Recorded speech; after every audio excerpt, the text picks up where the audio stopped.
grandes ideas de la filosofía. Teoría del conocimiento.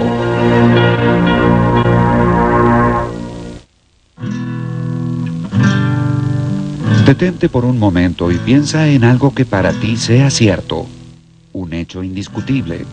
Por ejemplo, que la lluvia cae del cielo. El nombre de tu madre. Que los cisnes son aves. O que Dios existe. Luego piensa, ¿cómo llegué a conocer estos hechos? ¿Dependo de mis sentidos para confirmar que algo sea cierto? ¿Son estos absolutamente confiables? ¿Dependí de alguien más para obtener esta información? En tal caso, ¿cómo obtuvo la información esa persona? Pregúntate a ti mismo, ¿qué significa realmente saber algo? ¿Cómo puedo saber que lo sé? ¿Cuándo puedo estar completamente seguro de que mis creencias sobre el mundo están bien justificadas? ¿Es lo mismo ver que creer?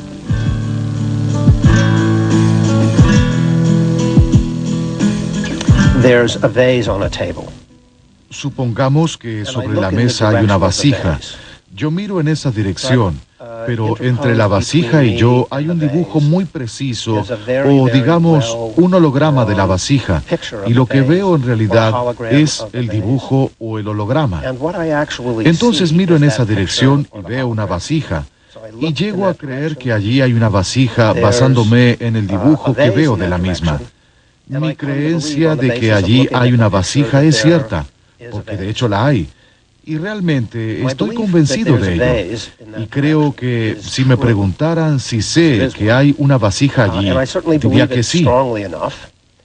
Aunque, por otro lado, queda claro que si dijera algo así, estaría equivocado. Lo que puede afirmarse de una vasija puede afirmarse prácticamente acerca de cualquier otro aspecto del mundo. El estudio filosófico sobre la naturaleza y el alcance de lo que podemos saber es lo que se conoce como filosofía o teoría del conocimiento. La teoría del conocimiento aborda dos preguntas fundamentales. En primer lugar, ¿qué tienen en común las instancias del conocimiento? En otras palabras, ¿cuál es la naturaleza del conocimiento? Y en segundo lugar, ¿cuál es su alcance? La respuesta a estas preguntas presenta importantes consecuencias sociales. ¿Cómo podemos estar seguros de que alguien es culpable antes de enviarlo a la cárcel? ¿Los científicos amplían las fronteras del conocimiento o las van creando a medida que avanzan? Dependemos del conocimiento para tejer la trama de nuestra vida diaria, pero ¿en qué medida podemos confiar en aquello que denominamos conocimiento?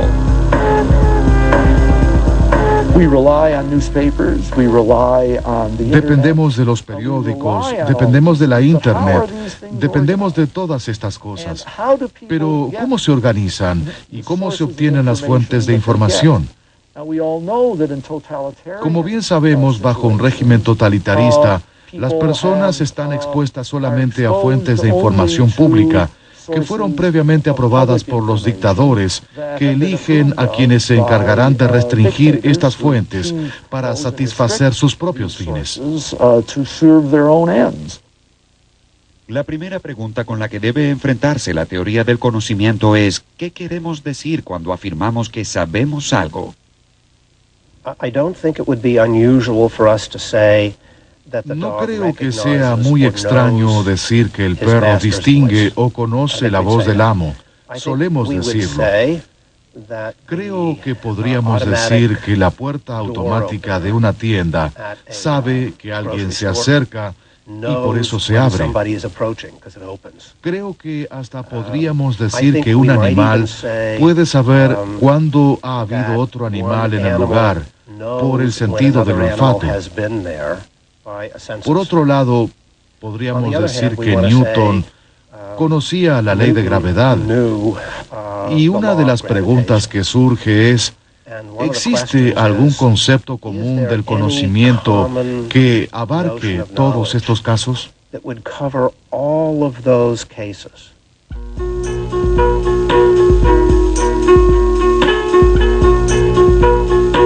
El origen de la búsqueda humana para definir qué sabemos y cómo lo sabemos se remonta a la época de los filósofos clásicos griegos.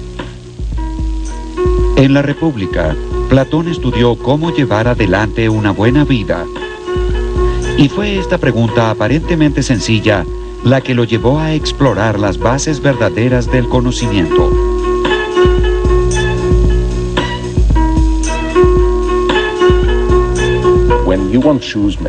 Cuando uno quiere un par de zapatos, va a un zapatero. Cuando uno quiere estar sano, consulta a un médico. Cuando uno quiere saber cómo es posible llevar una buena vida, hay que acudir a un filósofo.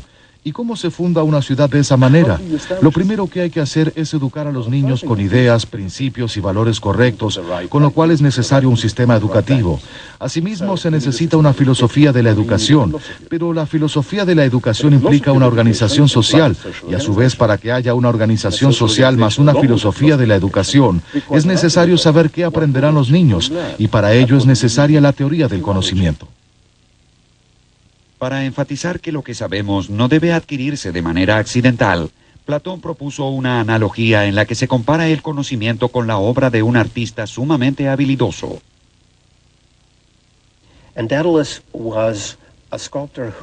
Dédalo era un escultor que podía hacer estatuas semimágicas que se escapaban cuando uno se acercaba a ellas. Y Platón se pregunta lo siguiente: ¿por qué valoramos tanto al conocimiento?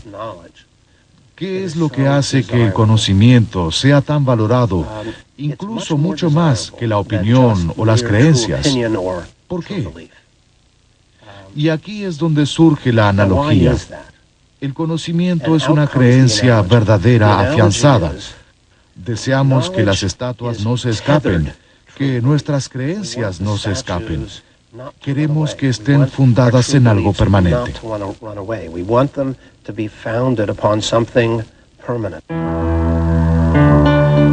La República también contiene la famosa Alegoría de la Línea de Platón.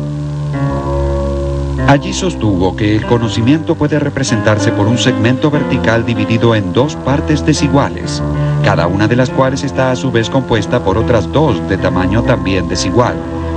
La parte inferior del segmento vertical corresponde a los conocimientos que la mente recibe por la sensación, es decir, opiniones o creencias. El ámbito de los sentidos se divide nuevamente en la percepción de los objetos visibles de este mundo por un lado y la imagen y el reflejo de dichos objetos por el otro. Como meras copias de lo que existe, las imágenes y las percepciones conforman el nivel más bajo del conocimiento. La parte superior del segmento vertical representa el mundo inteligible, el mundo de lo que Platón denominaba las ideas o las formas, la verdadera esencia de la realidad. A este mundo no se puede acceder a través de los sentidos, sino solamente por medio de la razón. Aquí se presenta otra división del conocimiento, entre el conocimiento provisorio o incompleto por un lado y el conocimiento completo de las formas por el otro. El episteme, conocimiento verdadero, solo puede producirse en el nivel más alto, donde lo verdadero y lo real son una misma cosa. Entonces, en ese sentido, este mundo es falso, no es un mundo auténtico o genuino. De hecho, mucho de lo que ahora vemos bajo el concepto de verdad versus mentira es lo que Platón tratará bajo las nociones de auténtico versus falso. Y esta es una importante diferencia tanto en el campo de la metafísica como en el de la filosofía del lenguaje y la teoría del conocimiento. En su Alegoría de la Caverna, Platón ofreció una de las explicaciones más convincentes sobre la relación entre la verdad y la autenticidad.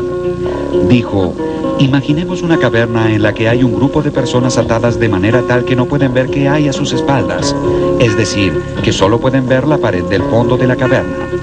Detrás de ellos hay un muro que los separa de otras personas que están de pie, sosteniendo marionetas por encima del muro. Detrás de estos titiriteros hay un fuego encendido cuya luz se proyecta en la pared del fondo de la caverna.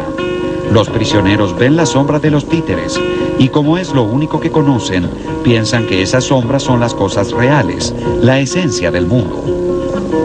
De hecho, no solo las sombras que ven no son reales, sino que éstas pertenecen a marionetas que tampoco lo son. El presente argumento indica que en el alma de cada uno hay el poder de aprender y el órgano para ello. Y que así como el ojo no puede volverse hacia la luz y dejar las tinieblas si no gira todo el cuerpo, del mismo modo hay que volverse desde lo que deviene con toda el alma, hasta que ella llegue a ser capaz de soportar la contemplación de lo que es, y lo más luminoso de lo que es lo que llamamos el bien.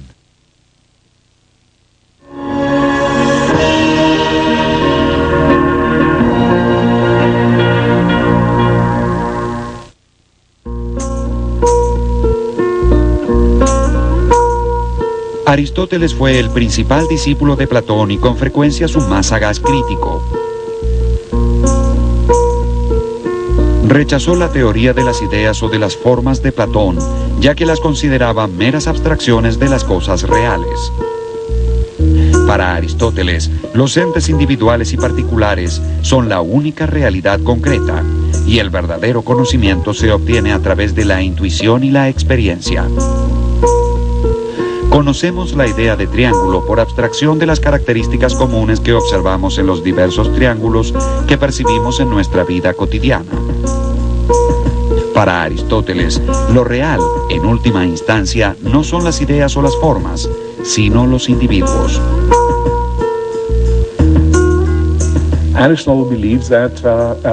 Aristóteles creía que por lo general los seres humanos estaban dotados de la capacidad para comprender el mundo a su alrededor en mayor o menor medida.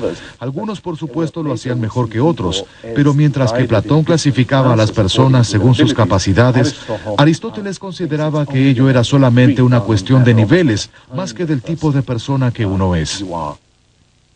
El conocimiento actual se identifica con su objeto. El conocimiento potencial o posible es anterior temporalmente en el individuo, pero en general no es primero en el tiempo.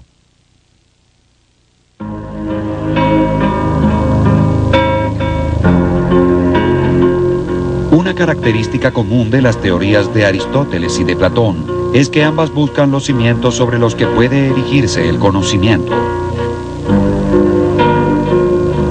Según ellos, nuestros motivos para creer que algo es verdadero descansan sobre una estructura de creencias básicas, que se conocen como proposiciones fundamentales, cuya justificación no deriva de otras proposiciones. A esta posición se la denomina fundacionalismo, y su principal desafío, según el filósofo griego Pirrón de Elis, es el siguiente. ¿Cómo podemos saber cuándo hemos dado con los cimientos? ¿Dónde termina la cadena de razones?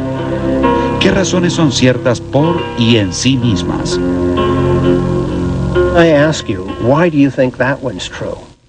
Yo te pregunto, ¿por qué piensas que esa proposición es verdadera? Y tú me dices, bueno, no tengo ninguna razón para justificar esa proposición. Y de hecho irás aún más lejos y dirás, no la necesito, ¿no ves que se trata de una proposición fundamental? Y luego el interlocutor puede decir, muy bien, veo que para ti esta proposición es verdadera y no necesitas ninguna razón para ella. Entonces, ¿existe algo en dicha proposición que haga que todas las proposiciones de este tipo sean verdaderas, aunque no haya ninguna razón que las justifique? ¿Algo que nos permita afirmarlas, aunque no tengamos una razón para ello? Es probable que tú digas, bueno, sí, describen mi experiencia sensorial o describen estados mentales a los que tengo acceso, como por ejemplo el dolor. Y lo que un pirroniano hará es preguntarte si tú crees tener acceso infalible a tus estados mentales o a tus sensaciones, y tú podrás responder que sí o que no. Si uno responde que sí, la cadena de razones se detiene. Pero este punto de detención es arbitrario y ya no puede anexarse ningún eslabón subsiguiente. Si uno responde que no, la cadena de razones será ilimitada, en cuyo caso habrá una regresión infinita y su creencia no estará justificada por una proposición fundamental. Si la cadena llegara a cerrarse en forma de círculo, entonces tendríamos un argumento circular. Cualquiera sea el camino elegido, siempre habremos de toparnos con un muro delante. Uno se encuentra atrapado en una regresión y la posición que sostiene que esto es inevitable es el escepticismo. El problema más crítico acerca del conocimiento es encontrar su razón fundamental. ¿O es que no la tiene?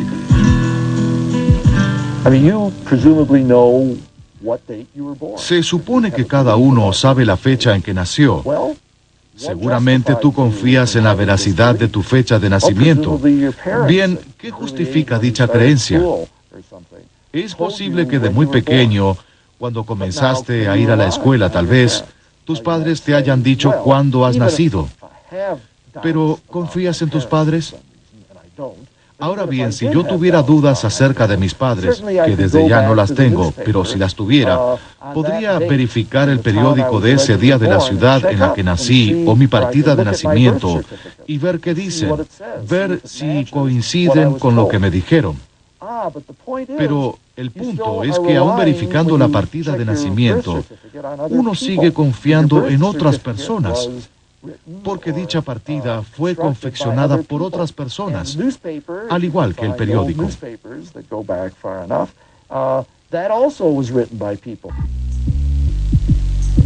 Los escépticos observaron que los argumentos opuestos a menudo tenían igual peso y creían que la búsqueda de la verdad era un proceso que no tenía fin. Si bien esta conclusión puede parecer angustiante, en realidad apuntaba a alcanzar cierta tranquilidad mental al suspender el juicio por completo. Rechazaron el dogma en todas sus formas, y desde la época de Pirrón, los escépticos consideraron que los sistemas filosóficos levantaban sospechas, ya que sobrepasaban en gran medida los límites de lo que puede llegar a conocerse.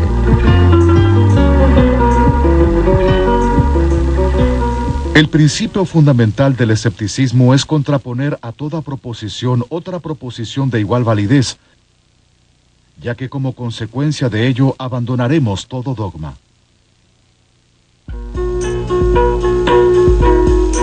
A pesar de la fuerza de sus argumentos, los escépticos no lograron desterrar al fundacionalismo, que aún hoy sigue siendo la posición más aceptada. El fundacionalismo puede adoptar distintas formas, como el empirismo, posición que sostiene que el conocimiento se adquiere a través de los sentidos, o el racionalismo, según el cual algunos tipos de conocimiento son innatos. El filósofo francés René Descartes, fundador de la escuela racionalista, afirmaba que hay ciertas ideas fundamentales que residen en el alma desde el nacimiento, tal como los principios fundamentales de la matemática. Para Descartes, el mundo comienza con uno mismo. Todo lo demás está sujeto a la duda. En la filosofía de Descartes, el ser marcará el comienzo de una reconstrucción total del mundo. Desde ya sabemos que se orientará hacia una visión mecanicista del mundo. Descartes creía que todo podía explicarse en términos del tamaño, la forma y el movimiento, y en términos del alma, que es el propio ser, el punto de partida de la reconstrucción. Por supuesto, desde el punto de vista filosófico, esto representó una revolución muy importante, y Descartes tuvo muchos seguidores.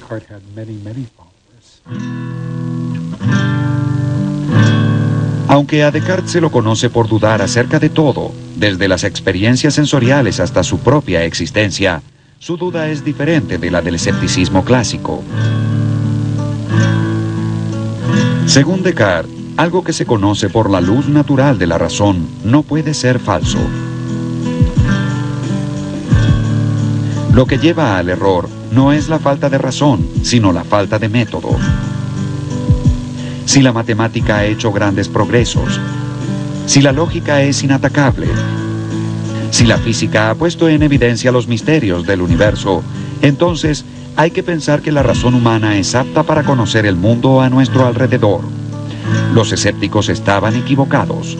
Con un buen método y tiempo suficiente, no habrá secretos para la razón humana. Pero de estas ideas, unas son innatas, otras adventicias, y otras hechas por mí.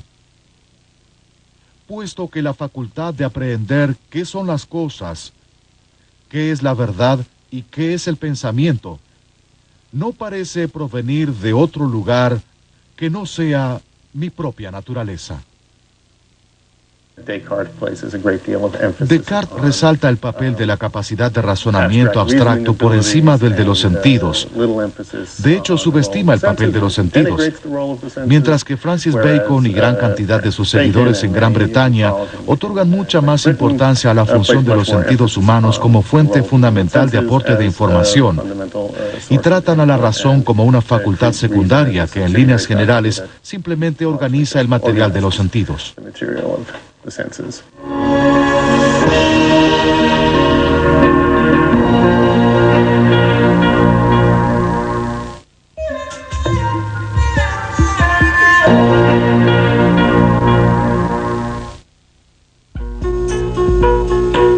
Francis Bacon fue uno de los primeros defensores del empirismo y consideró a los sentidos como los verdaderos cimientos sobre los que habría de erigirse el conocimiento. Los tres empiristas más notables fueron ingleses: John Locke, George Berkeley y David Hume. Si bien sus posiciones eran muy diferentes entre sí, todos coincidían en resaltar la fundamental importancia de la experiencia.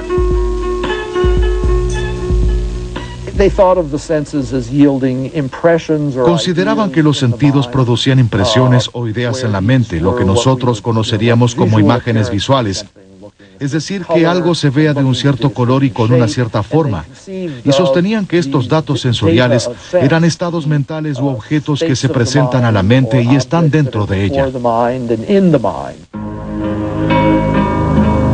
John Locke fue un enemigo de la tiranía en todas sus formas y se opuso vehementemente a la noción cartesiana de las ideas innatas.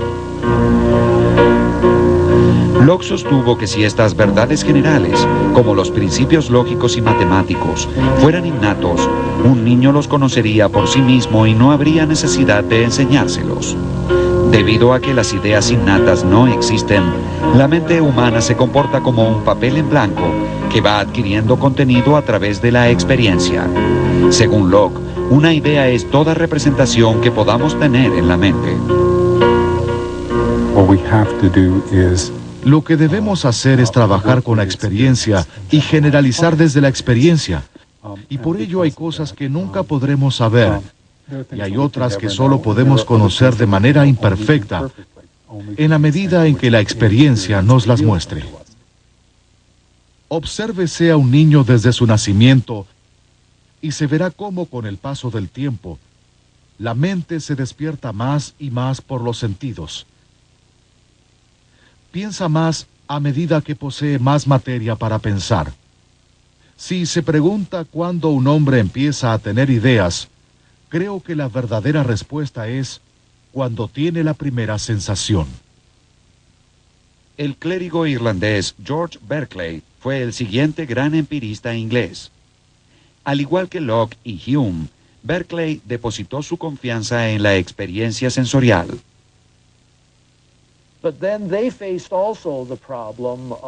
Ciertamente se enfrentaron con el siguiente problema. ¿Cómo puedo pasar de lo que está dentro de la mente a lo que se encuentra fuera de ella, en el mundo físico? Y advirtieron que había un problema. Berkeley en particular vio que había un problema y tomó una posición muy radical. Para él era imposible hacer una inferencia a partir de las ideas dentro de la mente y llegar a algo totalmente diferente a las ideas. Y lo que dijo en realidad es que todo lo que las personas llaman el mundo físico exterior, todo lo externo a la mente, en realidad reside dentro de la mente. Es decir, que las sillas, las mesas y todo lo que pensamos como algo físico, en realidad existen dentro de nuestra mente. El filósofo escocés David Hume llevó el empirismo a su extremo lógico. Según Hume, una percepción es toda representación que podamos tener en la mente. Hay dos tipos de percepciones: las impresiones, que son fuertes y nítidas, y las ideas, que son copias débiles de las impresiones. Por ejemplo, ver el color rojo es una impresión, recordarlo o imaginarlo es una idea. Toda impresión deja una idea como huella, y toda idea se origina en último término en una impresión.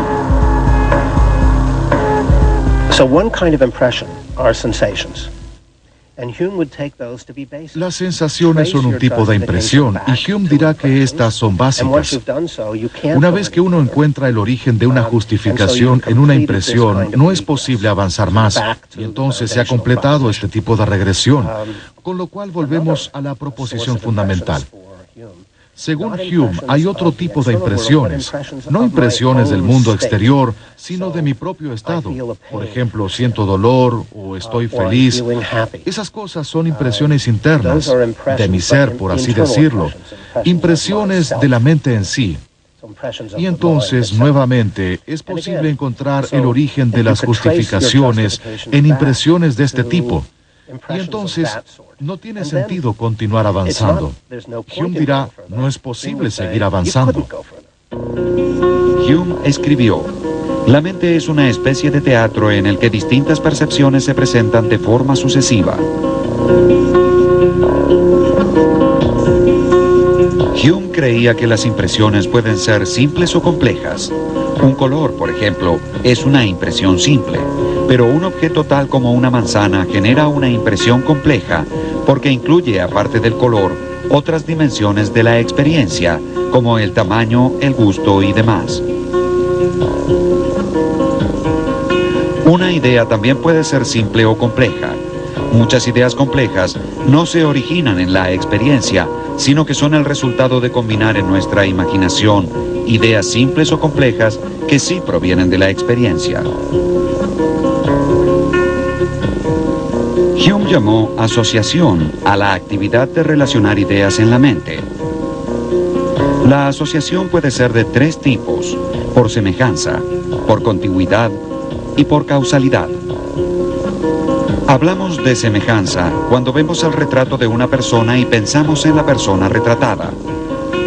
Decimos contigüidad cuando desde una ventana vemos un techo y suponemos que allí debajo hay una casa. Finalmente, la causalidad se refiere a nuestra expectativa de que ciertos hechos sean siempre seguidos por otros.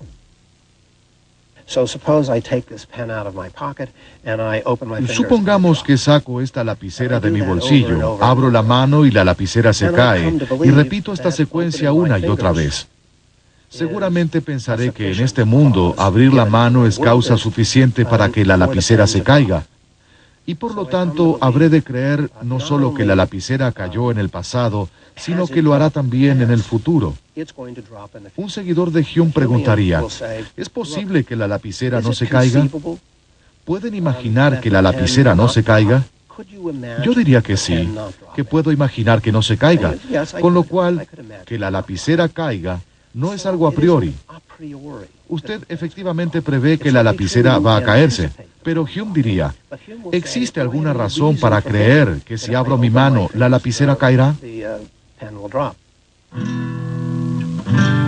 Para Hume, la noción de causalidad se reduce a la impresión de anticipación que surge de haber experimentado repetidas veces un hecho que siempre es seguido de otro. Si bien podemos relacionar mentalmente hechos cotidianos, como por ejemplo que los relámpagos preceden a los truenos o que los virus producen enfermedades, no es posible probar la conexión necesaria entre la causa y el efecto.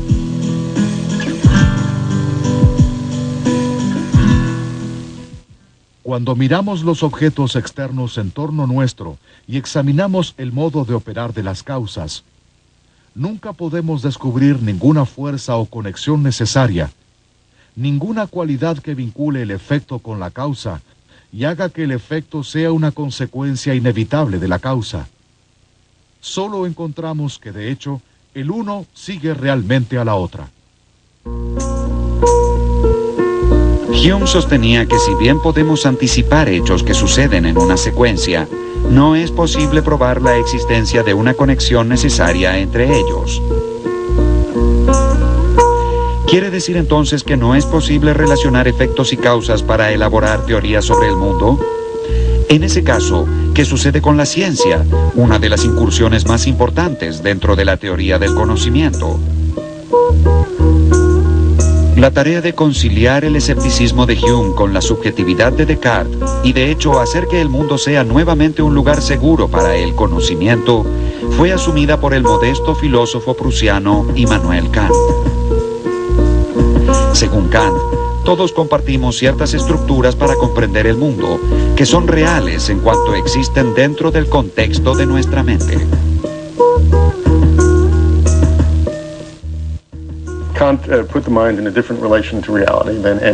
Kant estableció una relación diferente entre la mente y la realidad. Los filósofos que lo precedieron consideraron a la mente como un observador pasivo de la realidad y buscaron la manera de asegurarse de que se trataba de un buen observador pasivo. Kant se enorgullecía de lo que él denominó la revolución copernicana en filosofía. La noción de que la mente establece cómo se nos manifiesta la realidad, y en cierto modo la realidad tiene que adaptarse a las leyes de la mente, en lugar de ser la mente la que deba tratar de descubrir las leyes de la realidad, que son totalmente externas a la misma. A diferencia de Hume, para Kant el conocimiento científico de la naturaleza es universal y necesario, no simplemente probable. Pero se trata de una universalidad y una necesidad dentro del mundo de los fenómenos. No importa si existe o no en el mundo en sí, ya que no podemos conocer más allá de lo que está en nuestra mente. Sucede que para cierto tipo de conocimiento, la razón humana se ve asediada por preguntas que no puede rechazar, pues provienen de la naturaleza misma de la razón, pero que tampoco puede responder, ya que superan toda la capacidad de la razón humana.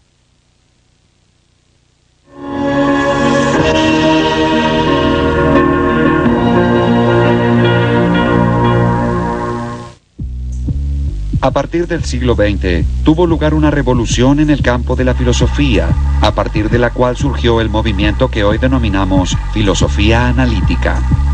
El filósofo inglés Bertrand Russell fue quien lideró dicha revolución. Russell sostuvo que conocimiento es un término bastante general y vago, ya que debe incluir el conocimiento animal además del humano, y dentro del humano, tanto el cotidiano como el científico. El colega de Russell, George Edward Moore, ofreció una visión más realista acerca del conocimiento. Según Moore, el ser es independiente del conocimiento que tengamos del mismo. La conciencia no hace sino reflejar lo real. El escepticismo cartesiano sobre el mundo exterior sencillamente no puede justificarse, con lo cual, las pruebas elementales que para Descartes resultaron de extremada dificultad, como por ejemplo probar que tengo dos manos, para Moore eran la simplicidad en sí misma.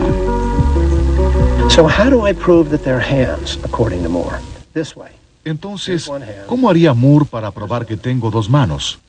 De esta manera, aquí hay una mano y aquí está la otra. Acabo de probar que tengo dos manos. ¿Qué más se necesita? A esta visión filosófica se la conoce como el realismo directo. Es realismo directo en este sentido. Moore piensa que puedo conocer cosas a través de la percepción sin tener la capacidad de comprobarlas. En otras palabras, no necesito siempre un argumento para saber. Es una especie de fundacionalismo que dice, muy bien, tú quieres saber si tengo dos manos. ¿Cómo se hace esto? Abre los ojos y mira. No es necesario dar un argumento para afirmar que tengo dos manos. El filósofo austríaco Ludwig Wittgenstein fue un pionero del análisis riguroso del lenguaje dentro de la filosofía.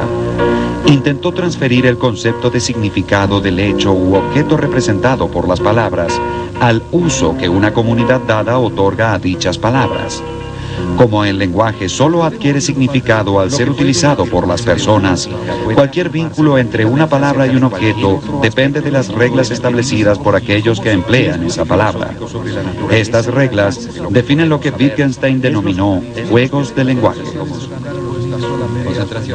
Sostuvo que los que participamos de un mismo juego de lenguaje podemos utilizar "aquí hay una mano" como una proposición fundamental, es decir, una proposición sobre la cual no puede dudarse en circunstancias normales.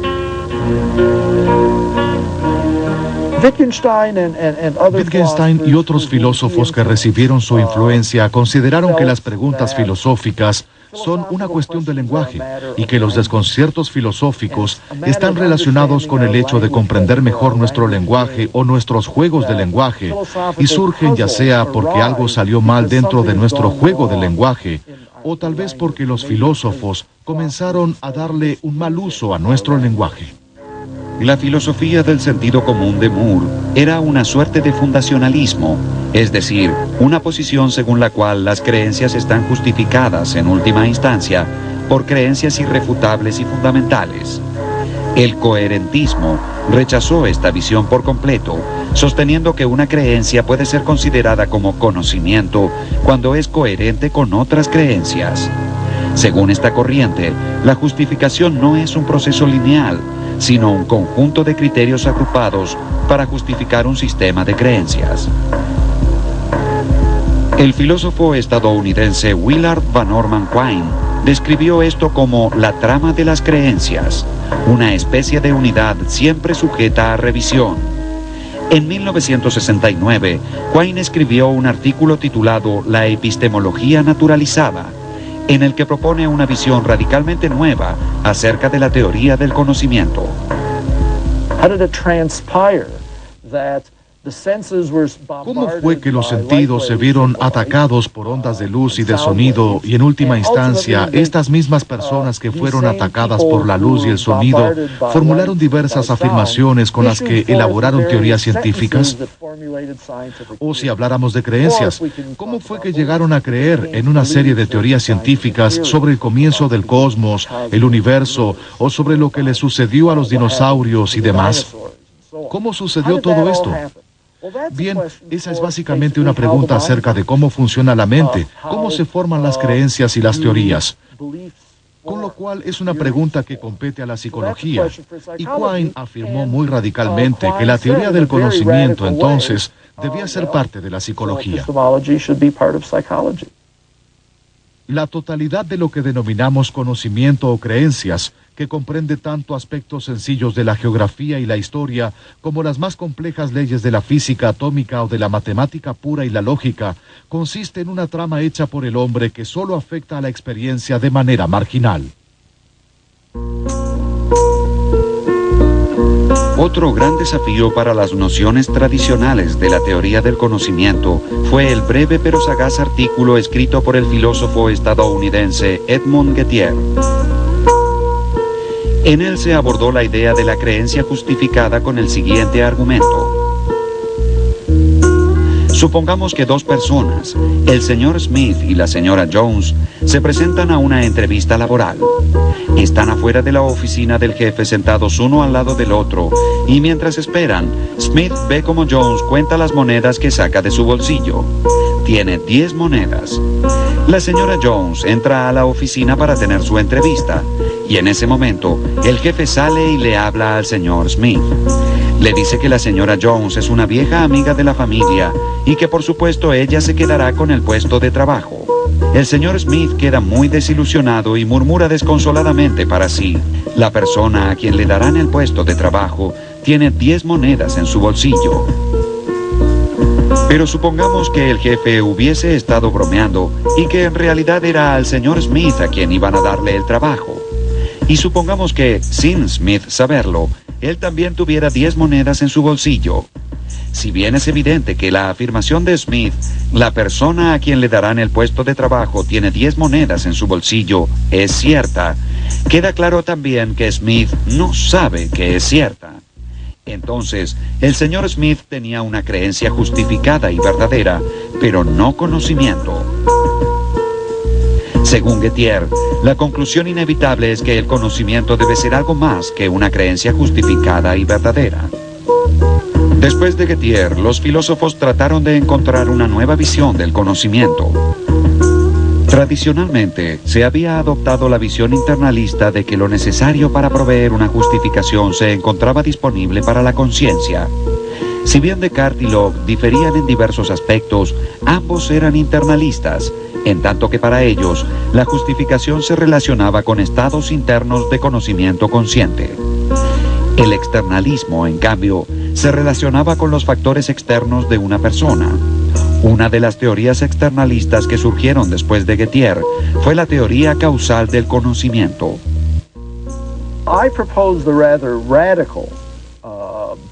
Propuse una solución bastante radical al problema, y no solo para el problema de Gettier. Se la consideró radical por ciertas diferencias en el enfoque que propuse y porque era popular en su momento. Propuse la teoría causal del conocimiento. La idea a grandes rasgos es la siguiente. Si la creencia en tu mente está causalmente conectada de un modo correcto con los hechos que hacen que dicha creencia sea verdadera, entonces puede decirse que tienes conocimiento sobre ello. Pero si no está conectada adecuadamente, entonces no puede decirse que tengas ningún conocimiento sobre ello. Supongamos que estoy conduciendo por el campo con mi hijo y señalo diferentes cosas. Allí hay una vaca, un silo, una granja y un granero. Y tú sabes que estas son cosas comunes y corrientes y que lo que señalé es efectivamente una vaca, un caballo, una granja, un granero y demás. Perfecto.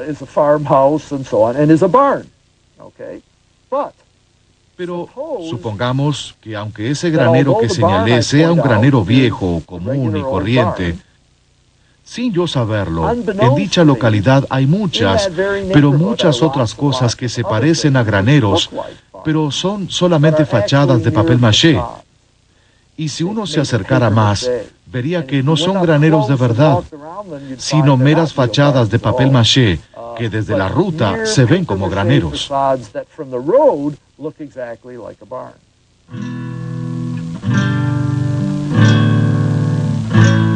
Si lo que vio era en verdad un granero común y corriente, entonces al decir allí hay un granero, estaba diciendo la verdad. Y al no saber que en este distrito sucedía algo peculiar, su creencia estaba justificada. No obstante, en este distrito no es suficiente mirar por la ventana para saber que hay un granero. En estas circunstancias tan especiales, mirar por la ventana es una manera poco confiable para elaborar una creencia sobre los graneros que se ubican en el campo. El fiabilismo sostiene que el conocimiento es una creencia verdadera que está justificada por las circunstancias. Por ejemplo, el señor Smith no sabía que la persona que tenía 10 monedas en su bolsillo obtendría el trabajo, porque su conclusión de relacionar las monedas con el trabajo no era fiable en esas circunstancias. El fiabilismo es una forma de externalismo. Es la forma más importante de externalismo, que sostiene que la fiabilidad de un proceso o método puede contribuir a su justificación, confiriéndole autoridad aunque no se sepa que es fiable, mientras que otras personas dirán que si uno no sabe que es fiable, entonces no puede ser relevante. Tal vez no exista otra área dentro de la filosofía que haya logrado inspirar tanta imaginación creativa como la búsqueda de una explicación para el conocimiento. De alguna manera, este proyecto hace surgir el narrador en cada uno de los filósofos, que habrán de contar historias tan variadas como la sublime alegoría de la caverna o el sereno cuadro de graneros en el campo. Y sin embargo, la teoría del conocimiento también debe enfrentarse con el poderoso legado del escepticismo. Con todas las historias relatadas y las teorías propuestas, debemos preguntarnos, ¿qué sabemos ahora sobre el conocimiento que no se supiera ya en los tiempos de la Grecia antigua? Como escribió Sófocles, ¿cuán terrible puede ser el conocimiento de la verdad cuando la misma es inevitable?